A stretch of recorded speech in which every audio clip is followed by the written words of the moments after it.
take coffee with your cream. You squeak like a teen. And the Hugh Grant stuff you've watched enough.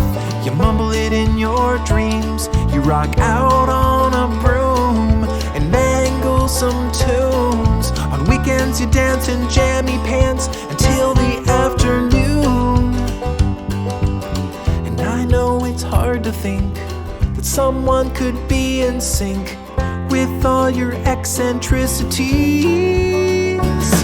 You're perfect in the perfect way. You're perfect and Hello guys! Welcome back to my channel, Simply CM.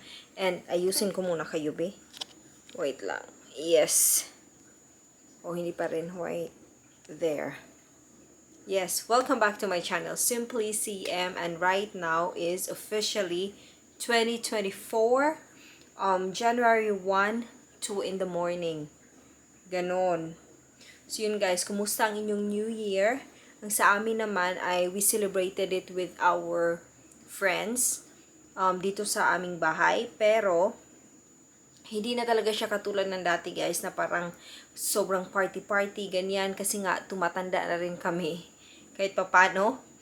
And so, we celebrated it with, dinner, ganyan, the normal dinner.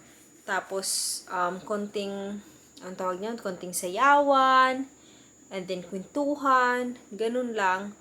But then again, na-enjoy naman din namin kahit papano. Hindi naman ibig sabihin na talagang sobrang inom na talaga, ganyan, katulad ng dati. So, we can also feel na it's changing, na medyo medyo tumatanda na kami guys. So, medyo yung iba na yung celebration namin ngayon. It's more of just relaxing, talking, ganyan. Pero na-enjoy naman talaga namin. And, yeah, it's Happy New Year, 2024. Grabe, na-survive natin yung 2023. Guys, kahit na ang daming challenges, ganyan. But then, yeah, survive. And now we're here, 2024.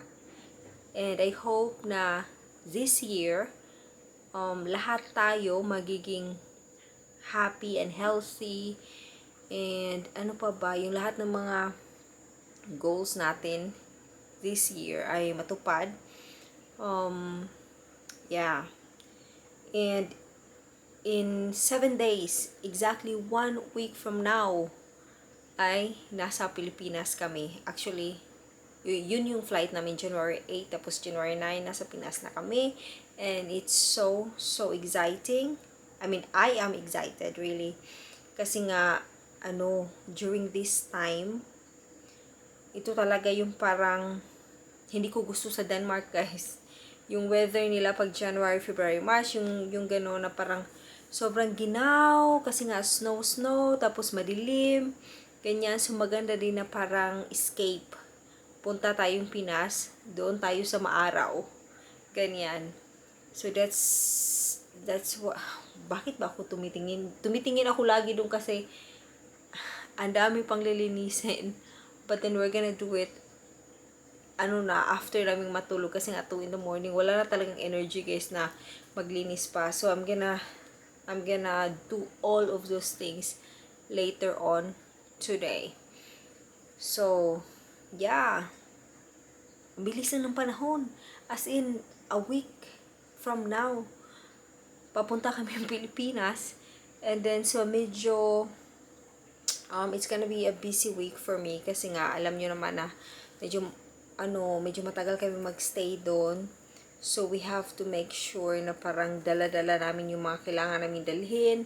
Yung bagahe, yung, alam nyo na, yung mga pasalubong, ganyan din, yung mga gamit namin. Kasi nga, medyo matagal-tagal kami mag-stay sa Pinas. And, yeah, it's gonna be different. It's gonna be different kasi nga, normally, pag umuwi kami ng Pinas, parang vacation lang talaga, na parang 5 weeks, ganyan, 6 weeks. Ito talaga guys, parang almost 3 months. So, I'm happy, I'm excited. So, yun yung parang nilulook forward ko. And then, after nun, pagbalik namin dito, that would be parang 3rd week ng March yung balik namin. And then, yeah, then let's see what's gonna happen after. Kasi parang ang daming changes din sa sa trabaho ko, ganyan. So, we'll see. But this year, it's gonna be exciting. It's gonna be great. So, yun. I hope na na-enjoy nyo din yung inyong New Year's Eve. Nag-video call kami ng family ko. It's so nice to see everyone happy celebrating the New Year. Friends and family din sa Facebook, ganyan. Ang kati naman, Anyway, see you guys. Anong oras na ba? Anong oras na? Yeah, 2:16. Yes. Uy, na-blurry. Click ko kayo. Yes, there. So, 2:16, matutulog na kami and I'll see you when I see you. And one of the goals talaga this year, gusto ko na kasi hindi na ako ganun ka-active sa mga video-video ko ba. So, I don't know, sana magawa ko talaga na gusto kong everyday mag-upload. Everyday. That's why nag-video ako ngayon. So, January 1, as in everyday, for the whole year, yun yung parang goal ko. Yun nga lang, kung magagawa ba talaga natin, I hope so. Pero, we'll try our best. So, yun guys, thank you so much for watching and enjoy the rest of your New Year. Kasi January 1 pa lang, 2024. So, yun, good night.